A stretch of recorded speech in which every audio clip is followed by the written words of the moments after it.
only thing we have to Beer. is Beer. itself.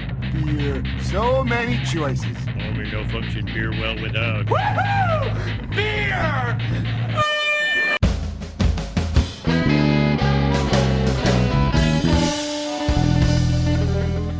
Hello and welcome to another episode of Beer Busters. We're going to bring you the news and reviews of your favorite brews. My name is Dan Baker, and yes, I am joined by my co-host and brewologist, Steph Hefner. and of course the demented and fermented Wayne Baker. They have led us back across state lines. Jug handles. Figured they would Get learn. Get out. Well, speaking of jug handles, last time I was in New Jersey, three of us at the table were together, and we went to the Jug Handle Inn. I didn't mean that as a slight, Steph. I apologize. Ever. Those wings are fucking fantastic. They were pretty good. Yeah. Hang out and don't invite That me. was the first time I'd ever been there. Yeah. Yeah. And you still complain about it. I did. No. You had fun. That was a cool spot. Yeah, I really like it there. We are in New Jersey. We are in Cape May, New Jersey. So that can only mean we have joining us longtime friend of the show, Mark Graves. and of course we have a new friend as well. Brian Hink. Gentlemen, thank you so much for having us out here. Glad to be here. Thanks for having us. Of course. There's lots of cool stuff on the table, lots of great looking beers, pretzels. We had tacos, and I ruined my shorts already. That sounded wrong. Didn't you? Where were we when you had pants delivered? Yeah, it was the same accident, too. It was also taco related. grease. That was Taco Yeah. Bell. This was like real tacos. We though. brought you pants. Yes. I I was at Little Big Beer Fest. Anyone want to deliver shorts for me now? They're Nope. khaki shorts. I'm a size 36. It'd be greatly appreciated. We have a lot that's happening, non-short related. Of course, if you want to follow the shenanigans, you can follow us online, Twitter and Instagram, at BeerBusters, Facebook, BeerBusters Podcast. There's also BeerBustersPodcast.com. And don't forget that wonderful, wonderful Patreon.com/BeerBusters, where you can have access to Last Call, where we have our punishment. We may or may not have some cool punishment stuff lined up for Last Call this episode. And all it takes, we'll have some kind of punishment. Yeah. We haven't entirely decided what it's going to be. We have a couple of ideas. Either way, the ideas we're kicking around are cool. We'll solidify the details sometime before we have to actually tell you what it is. But Patreon.com/BeerBusters, as little as $1 a month, will get you access to all of those goodies. And we also have a sipping beer. What are we sipping on, guys? This is our Cape May Lager. It is newer for us. Just came out back in February. Launched it about a year in the making. We really wanted to kind of nail that clean, crisp, crushable enough flavor for the craft beer fan, but approachable enough for that craft beer newbie. So took a little while to dial it in, but really happy with where it came out. It is fantastic. This is why I drove 2.5 hours to come here. Just for the lager. Even though I could have gotten it elsewhere, which we'll talk about later. But yeah, exactly. It's so good. It is really good. Perfect. This is all I want to sipping drink beer. right here. And these beers. It's nice out, but it's not super hot. We're close to the ocean. It's a great beer to be sipping on right now here in the Jers. In the Jers. In the Jers. Oh, yeah. Well, we have a lot we got to get to. Why don't we do this? I almost brought this up last episode, and then I realized it would be much better suited for today when we are at a brewery in New Jersey. Remember last year when there was all the talk of all the craziness that they were going to change for breweries in New Jersey with limiting events and such? Oh, yeah, where you couldn't have more than so many events a year and all that kind of nonsense. Yeah. Nearly 8 months after a rush of pushback forced the state to pull back on a slate of restrictions aimed at regulating what craft breweries can do, they are trying to do it again. The Division of Alcoholic Beverage Control, a department under State Attorney General's office, issued a new special ruling Tuesday outlining a number of refined rules breweries need to follow. The regulations include limits on a number of events breweries can have and what they can serve, and language in the new ruling says it works to consider the concerns of 100 craft breweries in New Jersey and the about 6,000 establishments across the state that hold full liquor license. Some of the rules outlined in the ruling include, as proposed under the initial regulations, breweries will be limited to hosting 25 on-premise special events. The new rules, however, refine the definition of special events to those that are promoted by the media or include entertainment like live music. Refined it to be being open. Right. Live music DJs or live televised championship sporting events, trivia, paint and sip, animal adoption events, and yoga. So my question about the sporting one, so is it only an event if it's a championship game? So like you can show regular season Phillies games and be okay, but the second they're in the playoffs, that's an event? It's kind of this gray area still. These whole new special rulings came down because the law that changed back in 2012 that brought New Jersey out of the Stone Ages and brought us into the 20th century, let alone 21st, allowed us to actually have this tasting room. Prior to that law change in 2012, you could only get a couple of free samples. You could only, buy beer to go. That's what stifled the industry for so long here in the state. That law change allowed us to sell, flights and tastings and pours to customers here. But they were very careful to not turn it into a bar atmosphere. And so it's very vague originally. There's this weird, convoluted, mandated tour option. Not option, it was mandated. And it was just a whole lot of gray areas. New breweries got on. They kind of were like, we're just going to push the limits and see what we get away with. So these regulations came out, and they're kind of supposed to be... We tried to self-police it with best practices, but it was pretty clear that there needed to be actual clearance and guidance on it. So it's not popular. Of course not. Everybody wants more, of course. I'm old enough to remember the dark ages before 2012. It sucked being a craft beer drinker in New Jersey before that. So I still remember that vividly, and I'm happy with where things are now. Of course, obviously, I'd like there to be some looser restrictions for us. Right. But. Yeah, it's really tough just being on the border of Pennsylvania when it's a little more of the Wild West. You can do a lot more over there, so especially when you get up into the western part of the state, you get a lot of people I just was at Neshaminy Creek, and they had a concert there and gave away puppies and had yoga and stuff, but all at the same time. So you get a lot of people that come in to these breweries, especially the the downtown ones that are just well, why? I was able to do this over there, so it's a hard place to be put into. But Brian's right, it's come a long way, and if we all keep doing the right thing, it's going to keep progressing. But we got to keep an open forum and keep doing the right thing. Yeah. Other rules outlined are that breweries are still limited to 52 private events per year, but now those hosting the parties can bring their own wine and beer to the events, which is why would you bring your own beer to a brewery, whatever. State law requires breweries to give patrons tours of their facilities, as we already know. But under the new regulations, repeat brewery customers will only be required to take a tour once a year, so long as the brewery maintains a record of the previous customer participation in tours. Really? Exactly. So now you have And to the record document. I recognize your face. Yeah, exactly. You get a card or a badge that says I've toured such and such brewery. I don't know if I've ever seen you Tattoo. before, but I think I Actually- recognize you. You're good. Actually, if the law did require some sort of physical representation, you could I think people would collect those pins. If you had to have a true, pin that said, yeah. I toured That's Cape true. May Brewing, I toured Flying Fish, I toured whatever. Wow. Or just have an Passport. annual pin, Yeah. 2017 Yeah, I don't have pin, the year Right. 2018. Yeah. But Could be then like that's- the old Book It pin where you got the sticker Yes, every month, exactly. and then if I you got the voted. whole Oh, all the yeah. stickers. I visited voted. Cape May Brewery. See, but if you have to do the pins or whatever, that's an extra expense for you guys Yeah. at that point, which is Yeah. dumb. If the state's going to pay for them, which they're not going to, Of course would be not. cool. That would Yeah. be awesome. Well, I mean, if the state would pay for a lot of things, as can be said in Pennsylvania as well. Craft breweries will not be allowed to sell food, have a restaurant, or work with food trucks or vendors to provide food at the location. However, You just encourage a taco place to open right, next door. menus from restaurants can be left as long as there is not an exclusive partnership between the two businesses, and food can be delivered to patrons inside the breweries. And the breweries would be allowed to apply for a newly created permit that would allow 12 off-premises events a year, at which they can sell 4 or 6 packs of beer, as well as beer in open containers.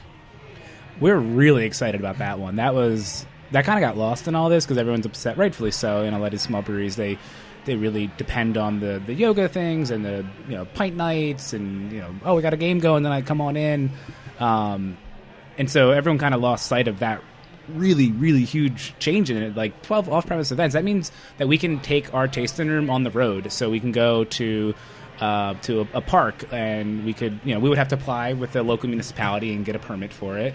But we could take our tasting room somewhere else and sell beer to go. So we're not in North Jersey. We're in most of North Jersey, but we could take our tasting room to the farthest reaches of North Jersey if we wanted to, and open up shop for the day, which is huge. That's not. that is cool. That's kind of cool.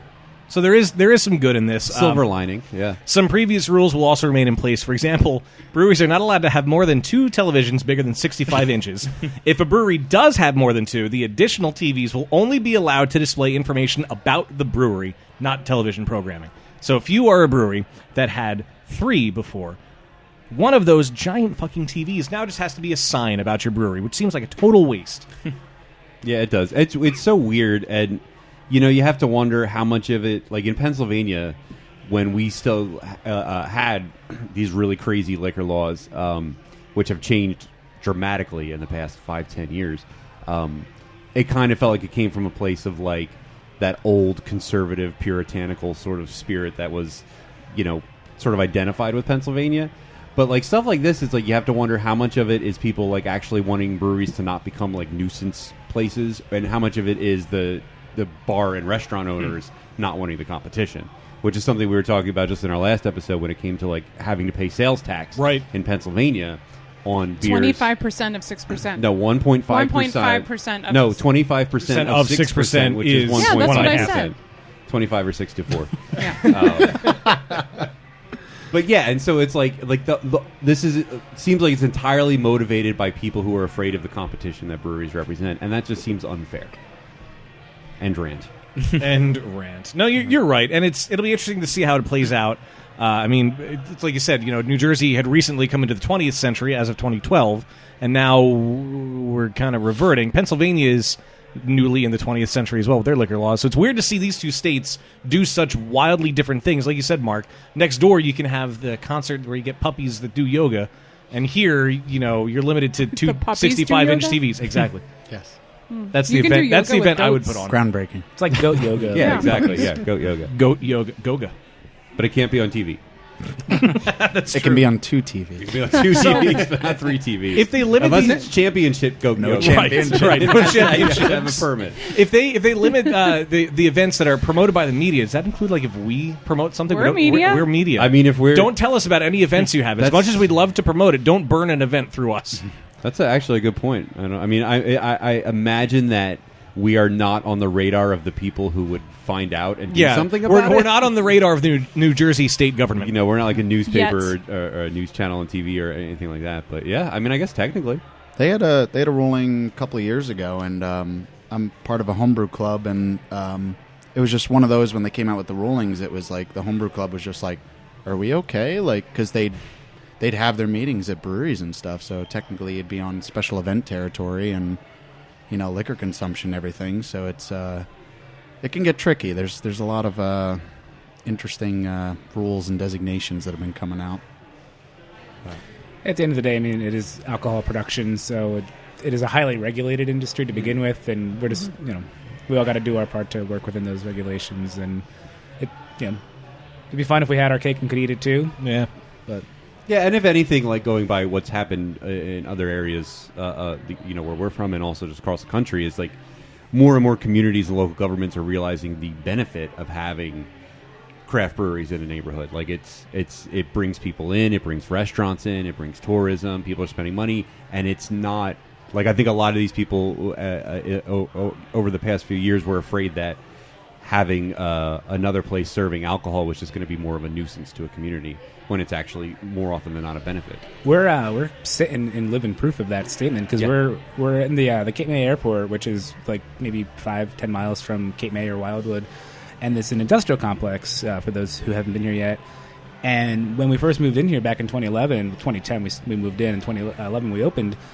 There was nothing. It was all abandoned. Every one of these little strips was fully just rotten away. And so we moved in, we set up shop, and now here we are almost 8 years later, and the whole strip's fully packed. There's a little antique store, there's a soap maker, there's a coffee roaster at the end. There's tons of thriving little industry right here. They're building a drone park across the street from us, which is pretty awesome. Right near the airport? Yeah, they're going to That does seem a little weird. Yeah, I That hadn't thought of doesn't that. seem like a smart idea. I'm going to be honest. Yeah, I don't know. All right, let's put it through its paces. Oh my god! Here comes Oprah! Get the drones away! Oh no! I was wondering how quickly Oprah Did I would be lose referenced. because I said Oprah first? Steph said Oprah first. Well.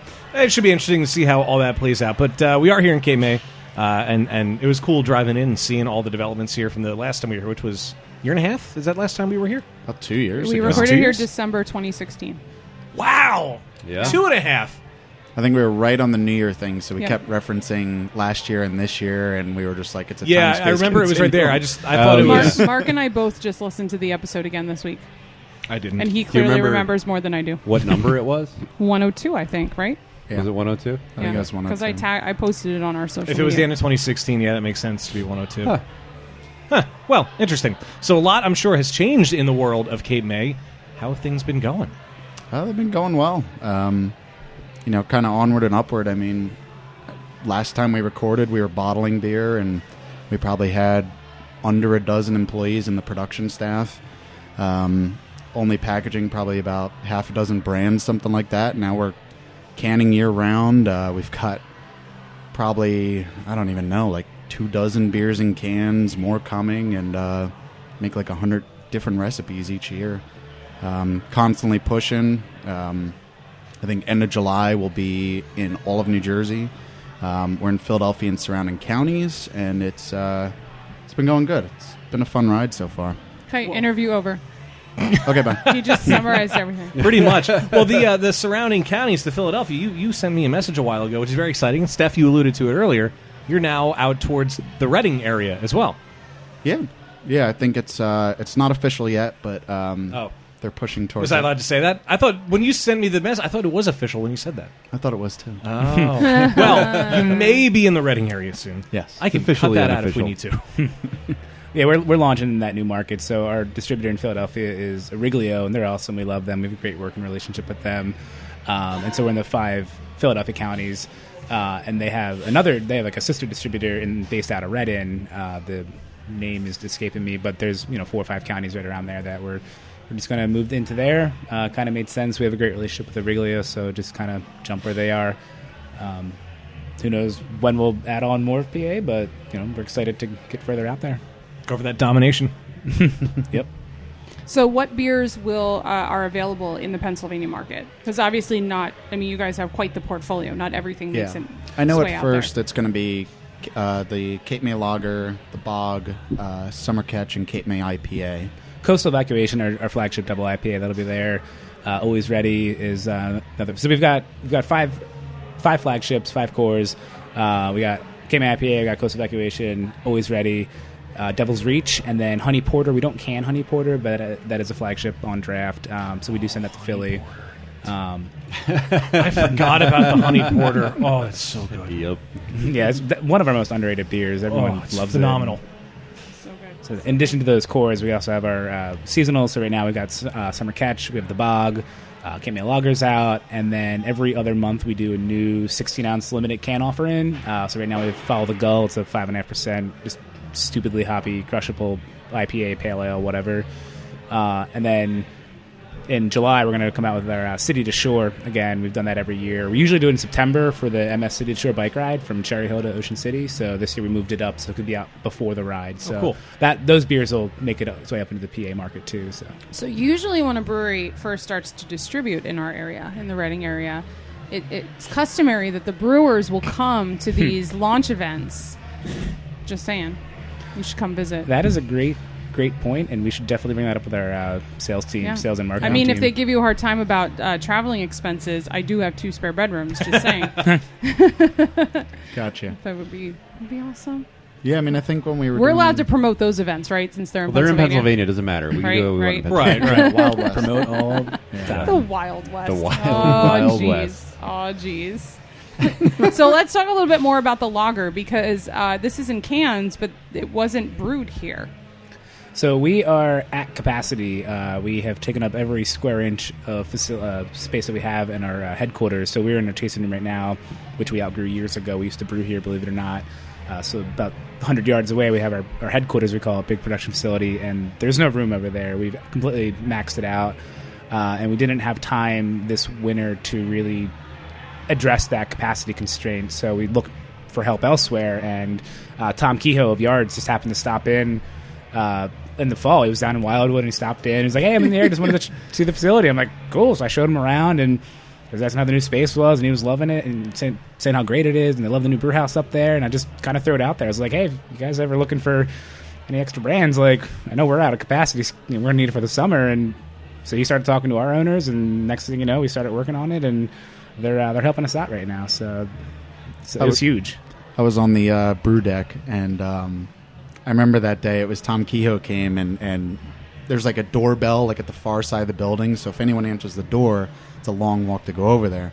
So we just hear the bell, and it's like, oh, it's somebody doing a delivery. And then next thing you know, somebody comes around the corner and just like, oh, some guy named Tom Kehoe's at the door. And I'm just like, what? Say that again? Like, yeah, Tom Kehoe. I'm just like, well, let him in. When Tom Kehoe knocks on your door, exactly. You let him in. We all grew up drinking yards, like Yeah, especially yeah. the owners, Chris and Ryan. They're from right outside Philadelphia there, so they grew up on yards as well, and I did, and I'm sure Mark did as well. And like, Love me some Brawler. It was super Brawler's cool. Like great. fucking Tom Kehoe walking in, and he's Yeah. like checking it out to space, and so they're super cool. They're awesome guys up there. We really love them. I was just up there on Tuesday. Actually, we brewed another batch and transferred a batch, and we canned this batch. So That's awesome. And awesome. so for the launch, that's actually going to be on tap at their location. It At is least- now, right? It Yeah. is now. Yep. By the time you hear this, it'll It might not be. probably be gone. But if you can go back in time and get it, Gonna go back in or time. get it in. That's so cans. funny because his brewery is in the old Yards place. location. That's true. So that's right down the street. Full circle. Full circle. Yeah, full Mainstay circle. is awesome too. If you haven't been yet, Yeah. Mainstay It is. Independent. Yeah. Talk about good loggers. Well, I mean, yeah. Brian's the king of loggers, Yeah. so it only makes sense that they're going to make great loggers. So, well, that's really cool. I love. That's an amazing facility and two awesome breweries sort of teaming up there. Maybe some cool collaborations. in the future. we've kind of talked about it. We'll see what happens. I feel like you can't not talk about that when you're in someone else's brewery, right? yeah. I mean, that's the cool thing now. We should Everyone's collab collaborating. sometime. Any word on collaborating with Oprah? Nothing yet. No. Nothing yet. All right. I think I legit keep put working that- on that. You I did. legit You put did. that We on had- the We had notes. our people reach out to her people and no response. Nothing came back. Has she you get a been in- collaboration beer. You get a collaboration Has beer. she been in the tap room yet? I don't think so. No. Nah. As far as Not you know. yet. She probably went to the taco place. Maybe. Maybe. Oprah's tacos. Tacos. That's what it was for the day. So last time we were here, Mark, I think you were still in a brewing role. Yes. Now you are head of, well, we have head of special sauce written on the notes, but you're really the packaging manager. He sent that to me, by the way. Nice, of So I course. put packaging manager, a.k.a. head of special sauce. But you are the packaging manager now. Congratulations on getting that role. Thank you. I mean, it was a while ago. But you have a little bit of a story to tell for packaging. You were telling me and Wayne when we were together about the adventure of getting your new canning line. Which part of that? Well, why don't we go with all of it? I mean, it was it was a cool thing. It was once it kind of was. I was brewing before, and then one of the owners, we had a position open for packaging manager. It just we had a nice talented crew. They were working really hard through the summer, and but they just kind of wanted somebody to lead them. So one of the owners, Chris, called me up and asked if I'd be interested in the position. And, it took some thinking, but I think it was just another step in adventure and just learning and growing in this industry. It's been fun. It's been a lot of hard work, but I got a great crew, and, the owners are not afraid to support us as we grow. So it's been a really cool thing. One of the first things, obviously, that I said is, hey, our canning line is too slow. We're running like 2 shifts on a Wild Goose, which, for a lot of craft breweries, that's a great size. But when you're trying to push out anywhere from 900 to now this year, trying to do like 1,500 cases in a day, that's a lot. That's every day. That's 5 days a week. So. It's nuts. Yeah. So if we were trying to do 1,400, 1,500 cases this year with the Goose, the way we had it, we'd probably have people here easily till like 12, 1, maybe 2 in the morning after cleanup. So it was a quality of life thing, but it was also just a quality thing too. It's a rotary style of filler, allows a lot less oxygen in, and just is a better way of kind of making or putting beer into packaging, and will allow our beer to sing on the shelves a little longer. So Tell them about the puncher. the puncher.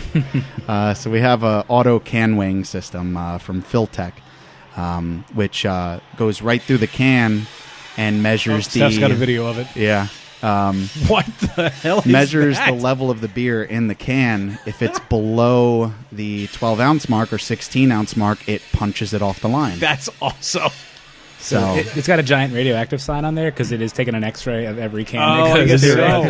Wow. gamma radiation. I would call it the rejector. Like, you're Yeah. not good enough. You're It's- not good enough. As I've always said, when I knew we were getting this thing, is I'm going to be entertained for a while, and then when it keeps happening, I'm just going to get angry. Like, why does this keep happening? Well, isn't the radiation? Isn't that what made the Hulk? Isn't that what Rich said when we were over there? Gamma radiation. So if you yeah. keep getting angrier, the radiation will turn. Well, that would be into nice Hulk. for packaging. They could just sling kegs around, Yeah. That's literally. true. Yeah. You could be like that big like the Rogard robot arm thing that Victory has. Hulk, Yeah, empty tank fast.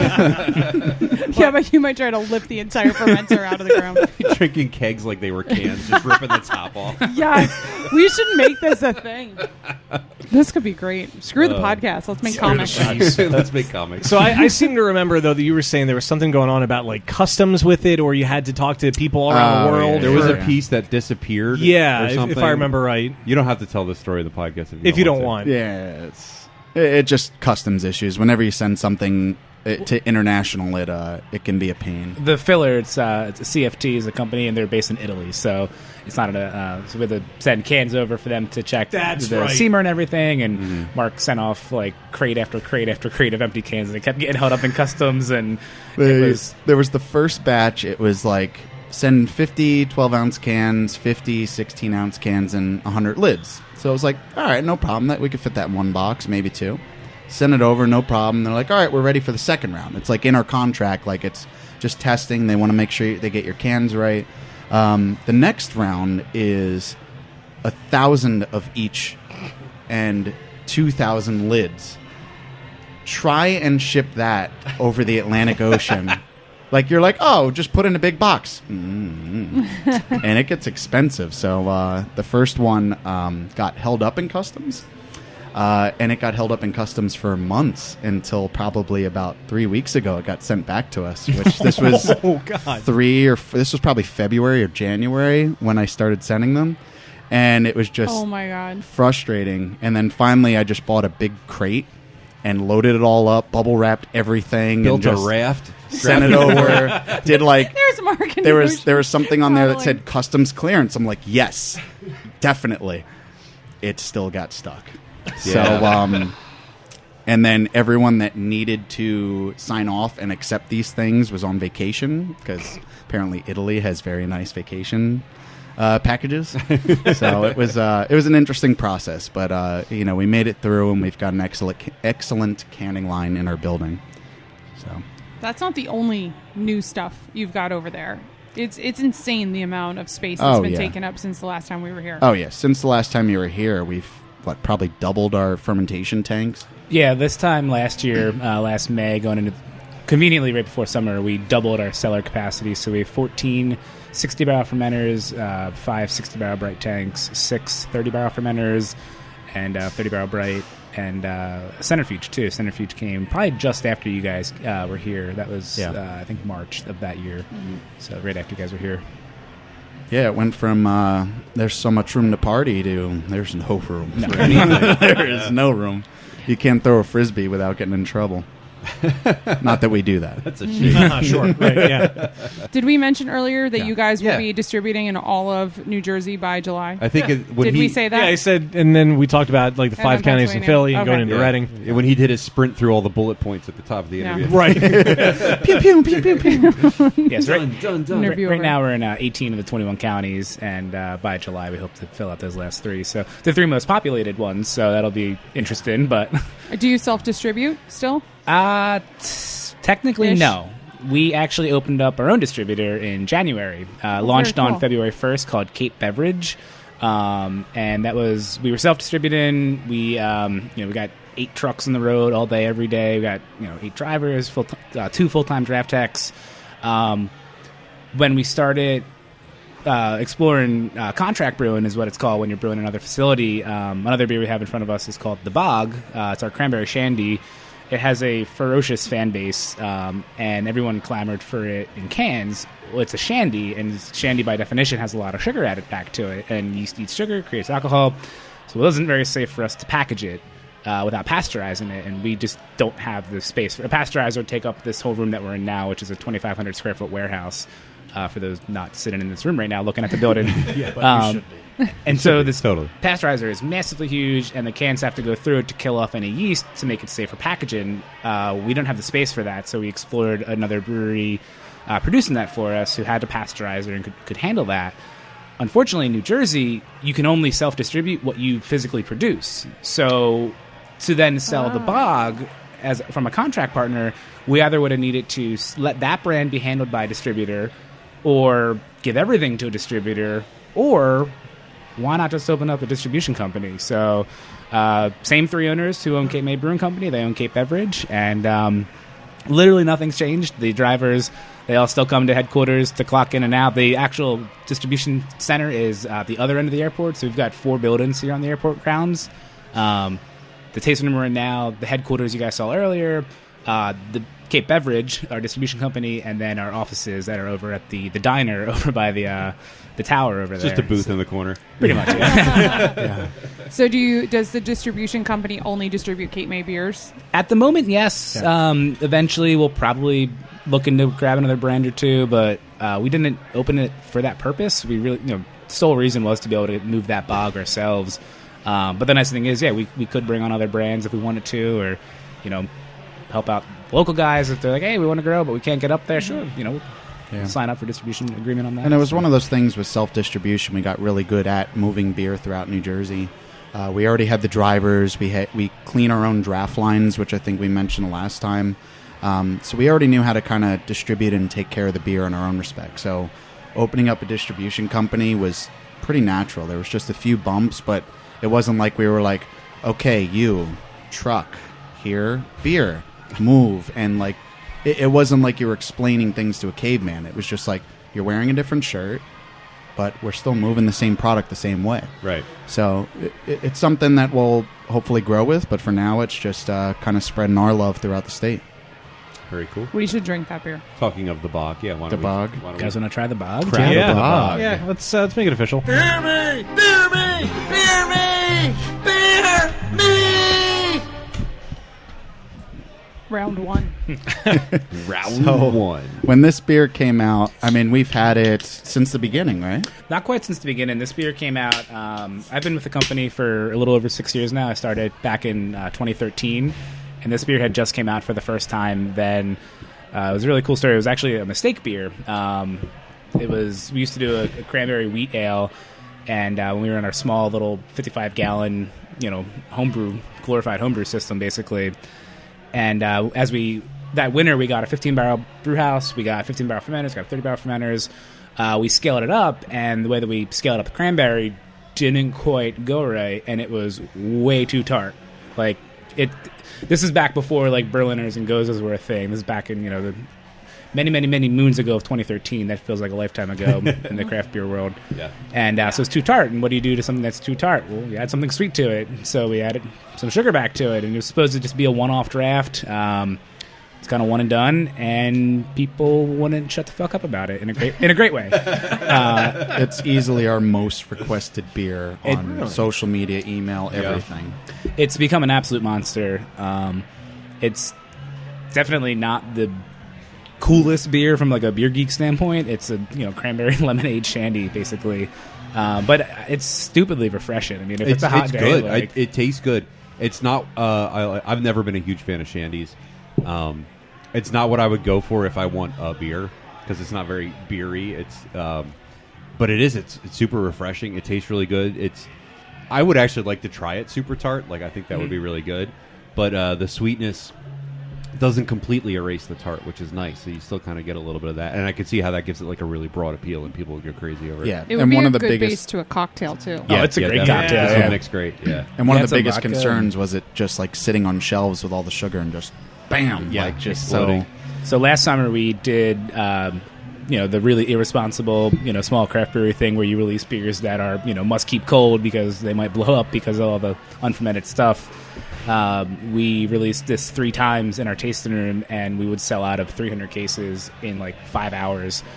And it was like 3 separate drops, one in July, one early August, one late August. And by the first one, we were like, yep, we need to make this happen for next summer because it's crazy the fan base that this beer has for us.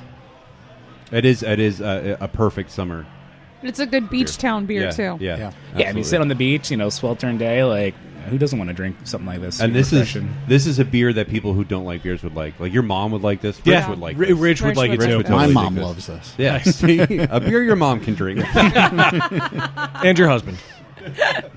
And Steph's husband. Yes. This is perfect for me today. I was on my way to my car earlier, and there were kids selling lemonade at a lemonade stand right outside the church to raise money. And Aw, I they didn't. still I do didn't have that? cash. I was thinking the other day, kids don't do that anymore, and it's a shame. So you gave him a bog? No, I didn't have cash. There you go, But kid. ever since then, I've been like, man, I really want like a lemonade. I want something that's kind of sweet. Ooh. This fills that void so This would perfectly. be good Nice. mixed This with is- some lemonade. Yeah. Yeah. Yeah. Do you like a Like increase the tart because you said about Yeah, drinking. yeah, If you a do a little nice. more I mean, tart. I love the way the cranberry is with this. It's sweet. It's tart. It's like it fills. It's exactly what What's I that didn't called? know I wanted. A Tom Collins where you do lemonade and iced tea. Is that what that's called? No, Arnold Palmer. Arnold Palmer. Tom Yeah. Collins is Arnold Palmer's drunk brother. That's right. Pretty much. This is super. This you could drink a bunch of this too, and it's only 3.9%. I was so just you could about to drink ask a what it bunch of was. it just because it's good, and also because it would take a lot for you to get too tipsy to have. Yeah, it you're more. not going to get schwasted off of this. Schwasted. Schwasted? How about Schwifty? Will you get Schwifty? off it? Schwasted? Schwasted. Is that a thing? It can be. Apparently. It is now Did you just make that up, or do people actually say that? No, people say that. in New Jersey. Really? They do. I've never heard that. Are you there from goes New that theory. Jersey? Yes, I am. I think Mark just made that up. Breaking news. As a New Jersey resident, I can verify that is not a thing. I mean, we say some crazy shit in Pennsylvania. Yeah, Let's be yeah. honest. true. Out in the lights now. Yeah, Well, we are down the shore. It's true. drinking some John, Well, Drinking some Bog John. Some cranberry John. cranberry John. I just want to sip. Well, while we're sipping, you guys got a new spent grain silo. Apparently, I Yeah. can't talk today. Spent grain silo is something that I've been begging for 3 years now. When we, when you brew, I'm sure your audience probably knows this, but you have all the grain that's left over after you brew, and what do you do with it? When you're home brewing, you just throw it in your trash can. When Or you're, compost it. You can, I mean, it to make the dog dumpster biscuits. So yeah, you got a bunch of stuff you can do, but as you start growing, you have more and more and more spent grain. And right now we brew 20 times a week, and each batch is about 2,000 pounds of dry grain. When it comes out, it's in like the 2,500 to 3,000 pounds. So do the math. We're putting out some serious spent grain. We're relying on 3 local farmers to come and pick up, and if we don't have a place to put the spent grain, we can't put in new grain. So there was times, last summer we were shuffling brews, like, oh man, we don't have the space for a larger batch of beer like Coast Evacuation, so let's change the schedule around and brew more bog, let's say, that has a lot less grain to it.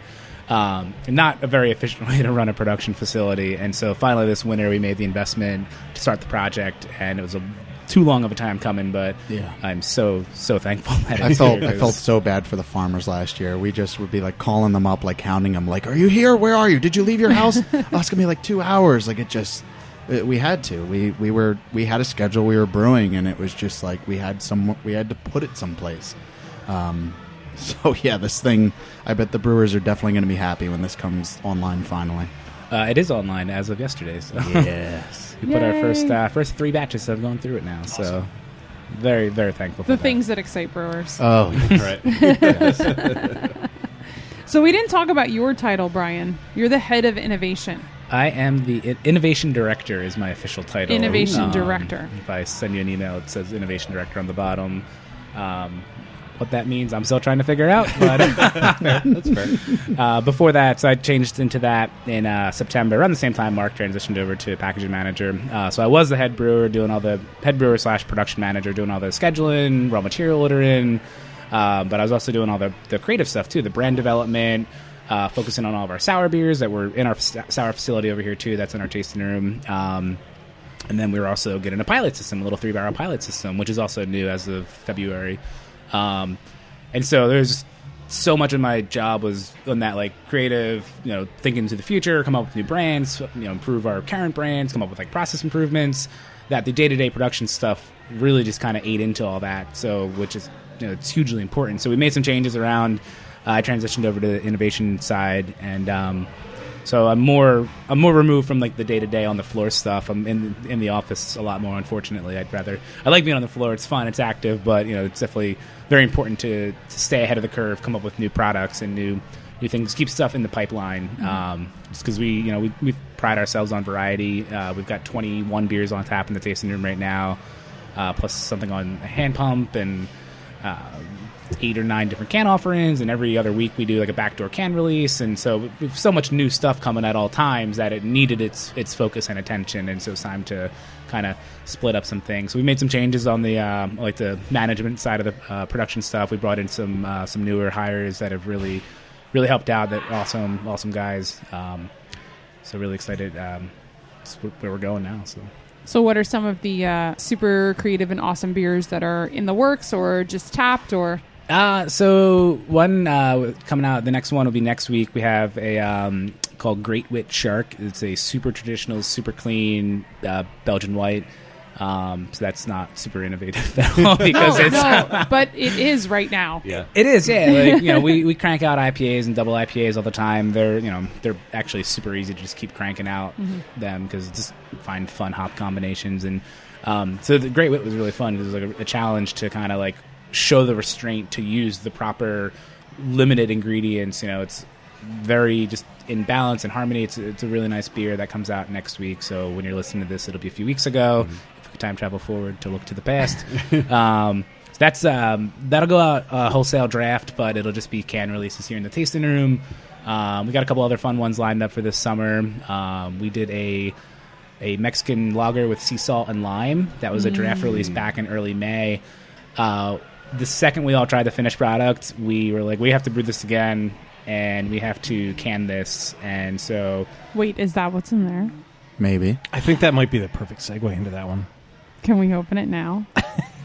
I mean, everybody perked up when he said it. And if you actually have cans of it right there, I mean, it's kind of perfect. Little serendipitous. Yeah. So this is breaking news from the past, because once again, by this point, this would go to come out.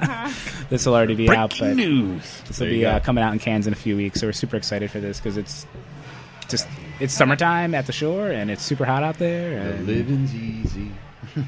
Summertime. So did I miss it? What's the name of this? It's called Tan Limes.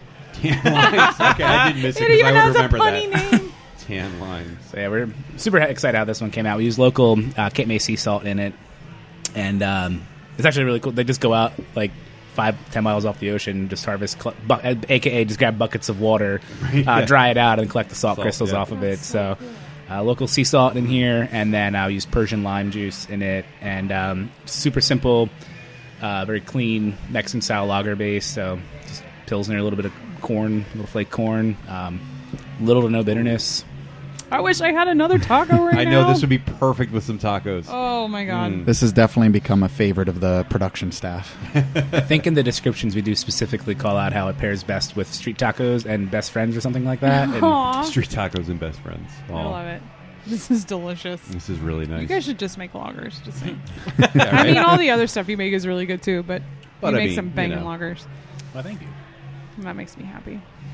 Yeah, we love lagers. I mean, as brewers, like, they're fun, they're challenging, you have to have best practices in place, and you have to really have your yeast management under control. So lagers are great because you really get a chance to show off your brewing chops. So we love them. We love showing them off. We've always done an Oktoberfest, which I think is just super traditional. It's a traditional Marzen, so very malty, very clean, no bitterness to it. And that was our kind of first foray into lagers 5-6 years ago, and we canned it this past fall and went over really well. So this year we're going to do it in much larger batches and can it again. And we love lagers. They're great. Not a lager, but lager-ish. Did you see the Kolsch they released recently? Did you see the name of it? I did not. I don't think so. Water. Oh, I did see, yes. Wild Wooder. Wild Wooder, yes. It was a yes. collaboration we did with a local amusement park, Maurice Piers. I love Maurice Piers. So they came out and brewed with us. I think we did 2 batches of that. So it'll be featured there as well as draft throughout the state. But it was a cool project. Very refreshing beer. Yeah, that's their 50th anniversary, so they wanted to do something special. Oh, so cool. They approached us back in the fall, probably September, October. We started meeting with them, and we're talking about what to do, and what kind of beer do you make for the Wildwood Boardwalk, but we're also a craft brewery, so we want to have that quality to it and excitement, and so I just threw Kolsch out there, and I was like, yeah, let's make a Kolsch, because Perfect. who doesn't want to drink a Kolsch in the summertime? Exactly. Wildwooder. Yeah, that was thought of their you name. when I saw it. Yeah, they brought that name to the table, and we all loved it and said, "Yep, we got to do it." So I never realized I said it that way until we were in Olympia, Washington, and I ordered a glass of water. See, now I'm trying to say water. And the woman had no idea what I was saying. She thought I wanted to place another order. And I'm like, no, H2O. And she's like, oh, water. Water. You mean water. Yeah. What you want is some water. Yeah, sorry. That hurt my ears. That hurt my ears. I've always said water too, and I'm not a Philly native. I've grew up, we all grew up in like the Reading area, and I've always said water, so it must spread pretty far. Yeah, so we get a little bit of the Philly stuff and then also the PA Dutch. PA Dutch, it's a so weird. we speak terribly. That's true. We really do. We have the worst of both. Yeah. Oh, well, I'm sorry. Out in the lights, have some water ice. Yeah. Oh, speaking of water ice, you guys do the bog as a slushy, did I see? What? Yep, That's pretty perfect. No, it's pretty messed up too. it's out in the beer garden right now. Actually, That's so cool. I know what Dan's having later. I might have to try it. It's morbid curiosity, really. Yeah, beer slushies are the kind of thing that I would normally roll my eyes at, but I think that would be pretty damn good. Yeah, that's got to be good. all the normal stuff you want to roll your eyes at, you got to view it through the lens of the majority of our customers here are vacationers. Yeah, they're tourists into the area. So we definitely embrace that. We're Cape May Brewing Company. We didn't pick some obscure, one of the owners' names or like an obscure saying. Like we're Cape May Brewing Company, so we have to acknowledge that, and we have to give the people what they want too. So, and it's fun because those beers, they do well enough that they allow me to have a fun title and come up with really cool, fun off the wall beers. So. No, that's So cool. it's nice. That would be really good as a slushie, though. Was the slushy your idea as the director of innovation? That was not my idea. That's a good question, actually. So how does that work? Director of innovation or the slushy? No, the slushy. So we have a slushy What machine. is your job? What would you say you do here? I innovate really fucking hard. I'm just like, how does it go from beer to slushy? So it's just like you would have like a 7-Eleven or a Wawa, like the You little. just make- we just pour in. So the beer is completely flat. We completely we don't carbonate it at all. Okay. We degas it as best we can, and then we put that in the slushy machine, and it just has these like the spinning The coil spinners? to it. I'm making the hand motion because everyone listening can see that. And so it just keeps the beer moving, so it gets it to as close to a freezing point as possible, and without actually freezing. So it doesn't really get ice crystals forming because of the alcohol present to it. Yeah, well, that's what I was wondering about because of the alcohol. And it's really low in alcohol, though. But yeah, the alcohol helps it from freezing, Yeah, so right. it works out really well, and it's kind of just tasty. I guess that's how you make a slushie with anything. You just kind of freeze it while Well, it's yeah, moving. no, and I get that, but I just didn't know because of the alcohol if like something else yeah. had to happen. But Keeps it a little bit runnier than like a icier, slushy would Like, be. and crank it up really high and make it into an ice box. that would be awesome. We don't use it in the wintertime, so we should probably use it for making ice box. There you so go. I like There it. you go. Do you think you're Done. going to slushy other beers? Slush-eyes other is beers? slushy a verb? Slushy eyes, yes. Slushy eyes. Slushy eyes is the official terminology. Stop looking at me with those slushy eyes. Slushy. I feel like crushing it would be good in there. We've so we have another beer called Crushing It, where in Cape May here, and it kind of originated over in the Delaware side of the Delaware Bay, called an Orange Crush. Orange Crush is basically fresh squeezed orange juice, lots of vodka, some triple sec, and it's kind of just alcoholic orange juice. And so last summer, one of the owners kind of threw out a challenge of like, hey, let's make an Orange Crush beer. Let's make the beer as close as we can to an Orange Crush. And so we'll do every once in a while, we'll do like homebrew competitions because there's a lot of homebrewers on staff. And so we opened it up and said, hey, anyone wants to homebrew a Crushing It inspired beer? Let's do it. And I still homebrew as well as Mark does as well. He mentioned, and so I brewed up this Orange Crush inspired beer, and it was called Crushing It. And so it's a brute IPA. So add that enzyme, gets it super, super, super bone dry, and then added back a bunch of orange juice concentrate to it. At home, I just went to the ShopRite and found some of those little frozen cans of orange concentrate and threw it in there. And it paired so perfectly off the hops. It's got Citra, Azaka, and Mosaic in it. And so it just paired perfectly off of it. And so because of the dryness, like the sweetness and the dryness worked out really well. It would have just been too cloyingly sweet if we didn't go for that brute route. And it's 8% too, so I did some other like fermentation tricks too, ferment it hotter than the yeast wanted to go, so got a little bit of those hotter esters to it. and it's very stressful to make that like super bone dry for the yeast. And so it kind of had a little bit of heat, so it had that like vodka like quality to it, and it was sweet. It was I don't know, it was way too drinkable for an 8% beer. And so we canned it last year. We did a full size batch, and it just flew. We crushed it. And so we knew that we had to do it again this summer. And so we planned planned 3 can drops for this summer. We already had our first one back in May. Sold out of, I think we did 150 cases, and it sold out by 7 o'clock. We opened at noon, so sold out pretty quickly for us. We're happy with it. Yeah. I was waiting for you to... Every beer he talks about, you're going to put on the table. Nope. Not that one. We're just between batches, so I was trying to think if we really had any, but it's... Yeah. Yeah, it kicked last weekend in the tasting room, so it'll come back on tap probably next week or a few weeks ago in the future when you're listening to this. It is. He learns quickly. It is supremely delicious, though. It's a nice blend of the like the everyman's beer and something the beer nerds can also bite their teeth into. Like it's got that nice like IPA-ness to it. It's very bone dry, but then it's also refreshing and fruity like a mimosa, and it's really good. So that would go great in the slushy machine. We've talked about it. So. Yeah, definitely. I've been thinking like a scoop of vanilla ice cream. It'd make a Like a good cream A la beer mode. float. Yeah. Yeah. That would be nice. That'd be delicious. Or like in the slushy machine, but then with like custard. Like You just Yeah. want to put like a Yeah, like a gelato thing. gelato. That's yeah, what it they is. call Yeah. them. Yeah. You just want to put everything in the slushy machine. Slushy eyes, everything. This is the slushy machine. That could be interesting with all the orange juice stuff in it. Yeah. That would be interesting to slushy eyes. Too slushy. Too slushy. Too slushy. Too slushy or not too slushy. I have too legit to quit in my head right now. Oh man. Then you get Schwasted. Then you get Schwasted. Yep, yep. Oh my god. Is the name of this episode going to be Schwasted? I've already written it down. Oh, great. So you guys recently did a collaboration with Iron Hill. Yes. Yeah. That was fun. that one's on. That hand. one I know is over there. Yes. So they, Iron Hill reached out to us in the fall, and there's, Iron Hill obviously has a bunch of different locations, and the Phoenixville location, Will, their head brewer, avid surfer. He grew up in Jersey, moved out to Phoenixville, and he, still comes back to surf a lot, and he felt really passionate about this surf rider organization. They just basically raise awareness for ocean protection, keeping your trash out of the water, and just raise awareness and help clean up the beach and do your part. Basically, don't be an asshole.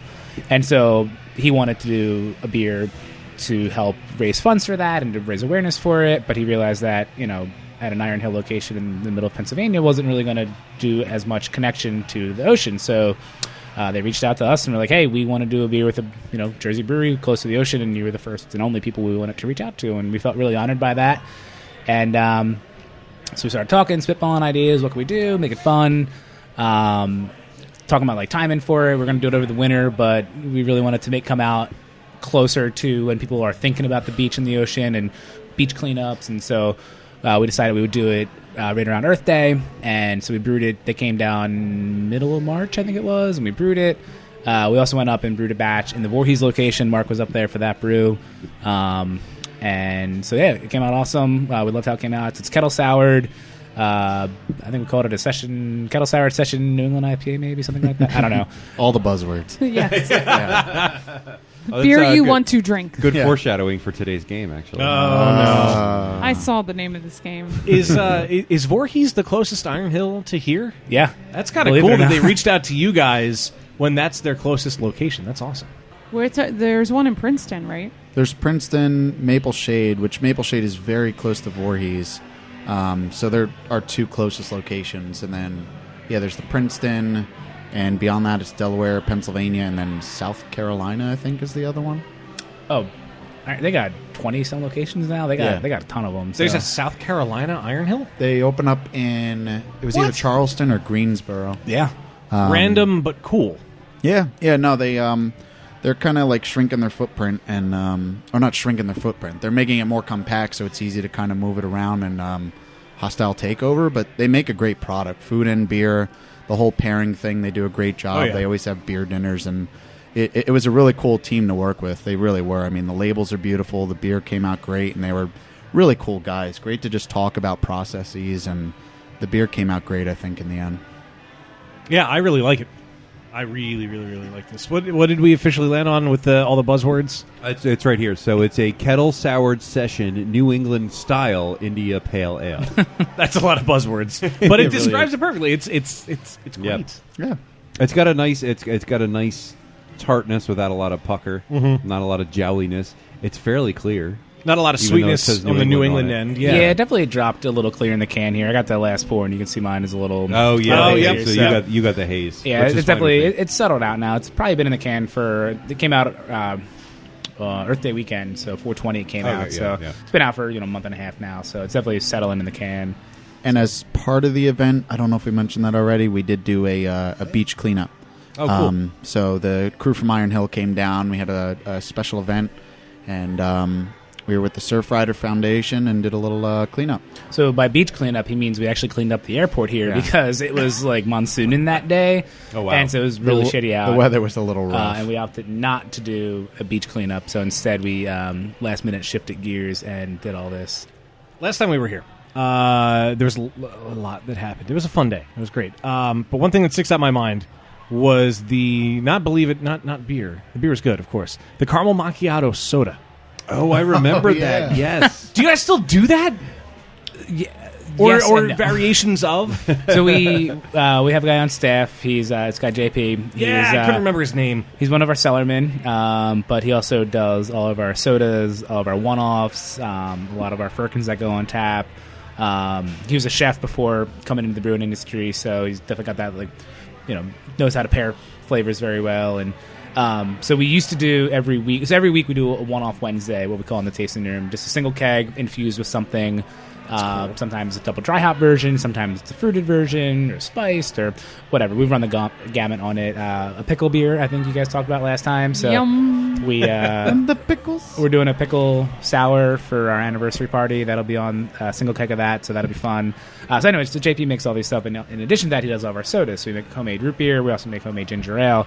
We used to do a one-off soda every week. We'd just have a different flavor. That's where that caramel macchiato soda came from. We switched from doing a weekly soda to doing a monthly seltzer, actually. So just to have a different seltzer on tap. So it's because with the sodas, like people who are drinking that, it's either because they're like pregnant, they don't drink, it's for the kids. And so the one-off sodas were really weird and out there. And so we were kind of like missing the mark, and it was like, what do we do? So they were fun. They were really cool and creative. But we wanted to be more purposeful with it, and so we decided to just go for this like month-long seltzer. So right now it's a citrus seltzer. Last month was a sea salt watermelon seltzer. Ooh, that nice. was super refreshing. It was super Yeah, that cool. sounds good. And it's just non-alcoholic seltzer because it's our non-alcoholic Right. offering. So. Right. But no, so we do not have a caramel macchiato soda on right now.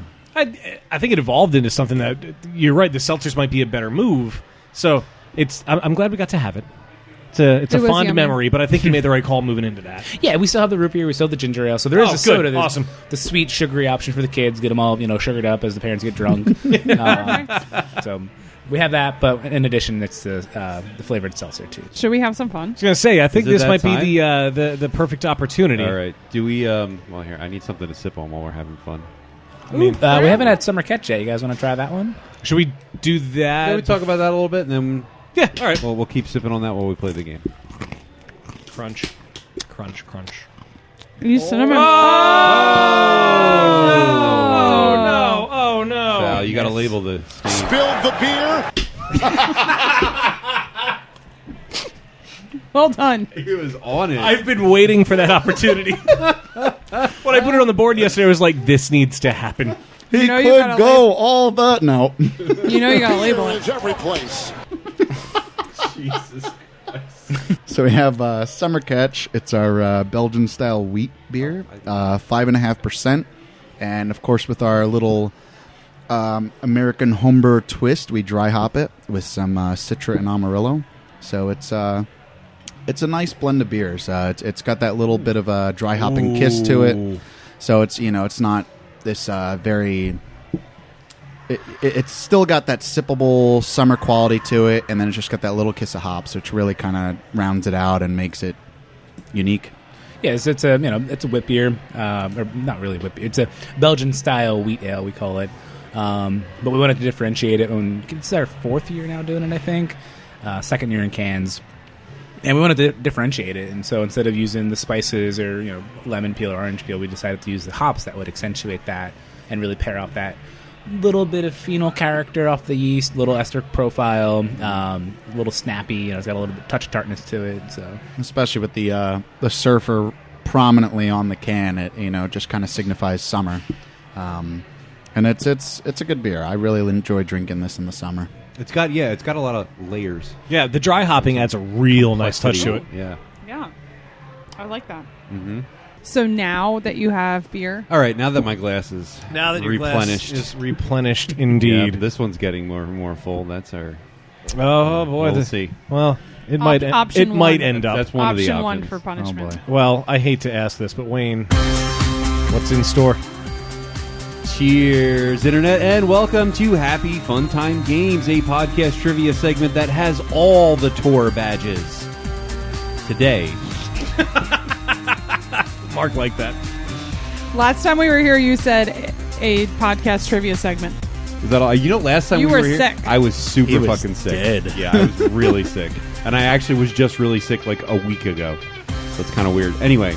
So the esteemed journalists at Craft Beer and Brewing Magazine have provided an invaluable service to tired brewers everywhere who are too worn out to brainstorm, focus group, and market test eyeball-grabbing names for their latest hazy milkshake concoctions. Enter the Hazy IPA name generator. Oh God. That you can find at beerandbrewing.com/tool/beer-name-generator.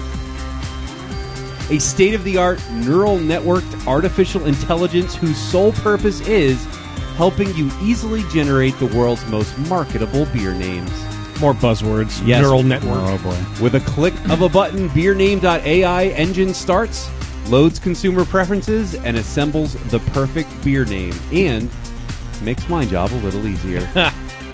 So it makes our job a little harder. If you haven't already guessed, today we are playing yet another variation of libation or fabrication, in which you must decide whether the following names are actual hazy IPAs flying off shelves everywhere, or were generated by this marvel of modern technology. To make it easy, you can just say real or fake. Fake meaning AI generated. We are going to begin to my left with Brian, newcomer to the podcast, first one up. Your big debut. Tell me, is this a real beer or was this generated by artificial intelligence? It's called Triple Dry Hopped Sticky Juice. that's got to be real. Saying that is real, Mark. Fake. Saying fake. Dan? I think I'm going real. Oh, wow. Everybody's all over the place on this one, Steph. Say it again. It is Triple Dry Hopped Sticky Juice. That's real. Saying that is real. And the reels have it. Hey! Because of course it is real.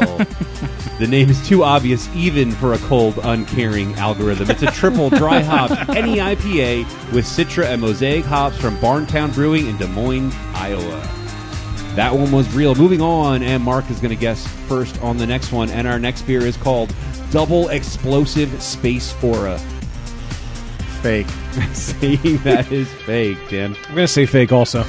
Dan also saying fake. It could be a tired hands beer, though. More agreement on this one. Yeah. I'll say fake. Oh, everybody's saying fake so far, Brian. You going to agree? One more time? Double Explosive Space Aura. Tired hands could definitely have done that, but I'm going to go fake on that Everybody's as well. saying fake. Everybody's correct. All right. Everyone agrees. Yes. It is fake. But what's better than an explosive space aura? A double explosive Explosive space diarrhea. aura. Not better. Not better. That's probably worse. Moving That's on. probably worse. Probably. I don't know. I've never seen an explosive space aura. Dan is going to guess first on our next beer. And our next beer is called Double Dry Hopped Raindrops. That's too lame to be fake. I'm going real. All right. I should have said. I'm sticking with the real, but I should have said fake. I still don't understand your logic, but you're saying real? I'm going to say real. All right. Steph is also saying real. Brian? I'm on the real one. Oh, everybody's saying real. Repeat it again. Double Dry Hopped Raindrops. Real. Oh, everybody's saying real. Everybody is correct again. Wow. Look at Uh-oh. this showing Uh-oh. today. I know, this is unprecedented. I'm not going to get overconfident yet. This is a NEIPA from Barrel Theory Beer Company in St. Paul, Minnesota. Dry hopped with an abundance of Citra and Mosaic hops to the surprise of no one. Moving on, and Steph is going to guess first on our next beer. And our next beer is called Quadruple Dry Hopped Ecstatic Blender Snack. Fake. Steph saying that is fake. Brian? I really fucking hope it's real, so let's go with real. I'm real just for hoping it is. Mark? Real. Oh, also saying real. shit. Uh-oh, Dan. I'm going to say real. Oh, shit. Steph is the only one who was correct. Yes, our benevolent cyber overlord. for me. I figured it had to be real because it said quadruple. So, like, if you generate that name, you then have to quadruple whatever it. You don't have to do anything. What are the words? It's just words on a website. You make a choice, Dan. Yeah. Every day you make a choice. What that choice don't. is. I don't make any Our choices. benevolent cyber overlord gives us pause to ponder the age-old question: what snack would render a blender ecstatic? Moving on. What? We swing back around to Brian guessing first, but real quick we're going to recap because remember there is something at stake. The loser of this game gets punished in last call. And we've got a pretty good scoreboard. Yeah, but I'm doing well. Steph has a perfect score. Everyone You just jinxed right me, by the way. so far. Dan and Brian each have 3 correct, so either one of you is good to be in line for a punishment. Mark, you only got 2. Oh. You've really got to step up your game. You're going to be drinking something nasty come last call. All right, Brian guessing first on this one, our second to last beer of the game, and this is called Galaxy Dry Hopped Resplendent Fog Rainbow. Oh, man, that's got a lot going on with it. Let's go real. All right, saying that one is real. Mark? Fake. Oh, saying that one is fake. Disagreement already, Dan. Fake. Oh, Dan saying fake. Big money. I think it's fake, too. Oh, Brian was the only one who was wrong. Oh. Because it is in fact fake. Inflact. It is in fact fake. Oh, Brian and Mark are tied now. I know. Resplendent, though. Such a great word. Pure class. All right, so Mark and Brian tied with 3 points apiece. Dan has 4. Steph still with a perfect score. So Steph is safe. So if I get this wrong and you both get this right, You all get punished. Which last episode we had a tied punishment also. That is what happened last time. A tied punishment. A tied punishment. Tide That's just Pods? where you eat Tide Tide Pods. The Tide We're Pod too old for punishment. that. Yeah, Too old for definitely. So yeah, it's probably going to come down to between Mark and Brian, but we'll see. We'll see. All right, so we're gonna stick with Brian going first. No, we're gonna go to Mark because you both have the lowest score. Wait, and who you just guessed guess first in the last one? Brian. Brian. Usually the last one So I it's like Mark. to pick whoever's the lowest Let's score. just go in order. All Don't right. be lame. All right. Mark, tell me, is this real or was it invented by artificial intelligence? This beer is called Double Blazed Orange Milkshake. Real. Saying that is real, Dan. I'm gonna go fake. Ooh, Dan going fake. I think it's real. Steph saying it is real, and finally Brian. Yeah, it's got to be real. Gotta be real. The reels have it. It is, in fact, real. It is a Citra and Strata hopped milkshake double India pale ale brewed with extra vanilla and extra oranges from Hop Butcher for the World, a beer company in Chicago. This is one real name that I think was almost good enough to be dreamed up by the infinite genius of the resplendent beer name.ai. All right, so we're going to add up the points, see who wins, see who's getting punished, and I cannot believe it. Beer is every place. Steph. Yay! A perfect score. Bravo. 6 out of 6 I'm points. so proud of myself.